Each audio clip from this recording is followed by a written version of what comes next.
All aboard the night train. Okay, I admit it. It's stupid, but check it out. Subway cars. Yes, I did a subway car. This was just so much fun. Um, Living in Chicago, we live by trains. I live out in suburbs, so I'm taking, like Metro into the city 5 days a week. Um, I have friends that live in the city and they are constantly on the L. So trains are kind of something that I see, deal with, and around almost every day. In game terms, they're also a pretty popular thing, especially in a city like Gotham. Um, you have so many different stories and so many different things you can do with them. It's a very common piece that you'll see in a city, especially if you're talking any large cities. So with this one, I wanted to bring my version of what a subway car would be. And I think I pulled it off pretty well. This is just one of the cars. I'm going to go ahead and actually stop this one to be able to show you the different parts of this one, because we'll spin it around here and we'll go ahead and stop it. This was my subway car design. I'm going to go ahead and move some of the figs off of it.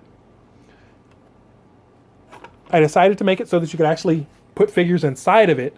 Most of the trains I've seen, they don't really have as many options for going inside, or they're a sci-fi type train. This, for a modern game, would be perfect. So, take it off its tracks here. I actually did an interior in it. So you have seats and all your doors and all the other wonderful stuff. It's designed so that you can link multiple of them together. I even did custom tracks for it. And in the case of the tracks, it fits I think they're O scale, the big Lionel triple rail. Oops. So much stuff. Fits the Lionel triple rail tracks that are pretty common for a lot of games. So what you can do is actually swap that out. If you do have a bunch of these tracks already, it will fit on those as well.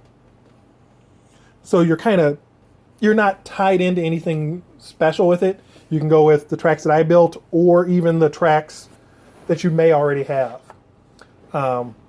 This was, again, a very fun piece to design and to build. It's got a lot of character to it that you don't see. Whoops, there we go. That you don't see in a lot of different pieces of the train. This one, I wanted to give you something that we've all seen, we all understand. It's very simple.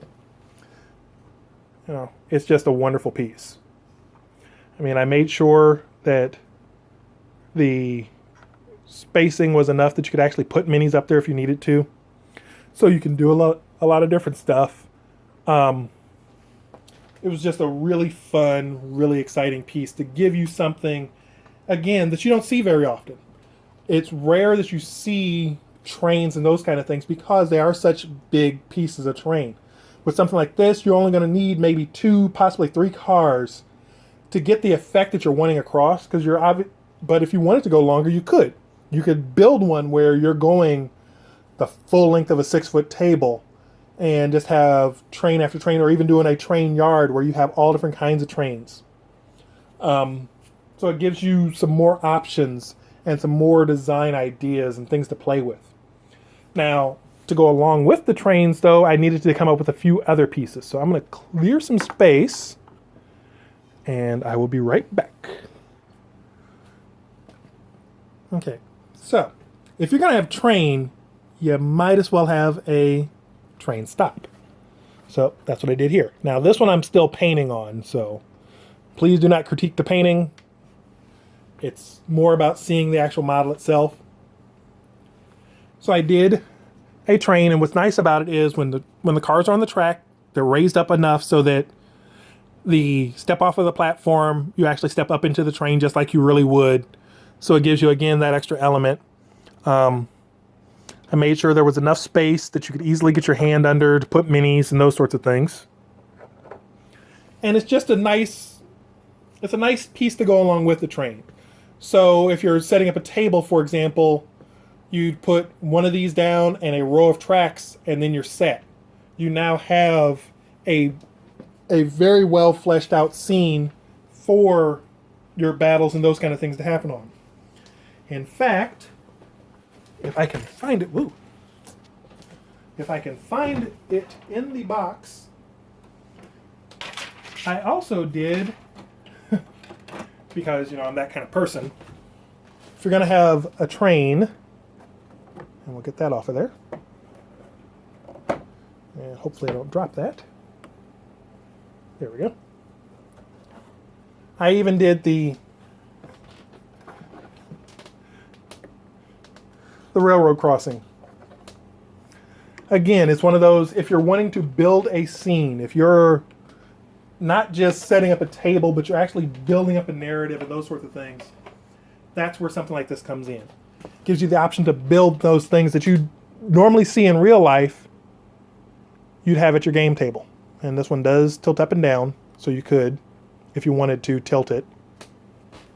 So it gives you, again, some options for things that really fit and really spark the imagination, so you can really get in there and have that narrative campaign, have that narrative game with all the pieces that are needed for it. So, you know.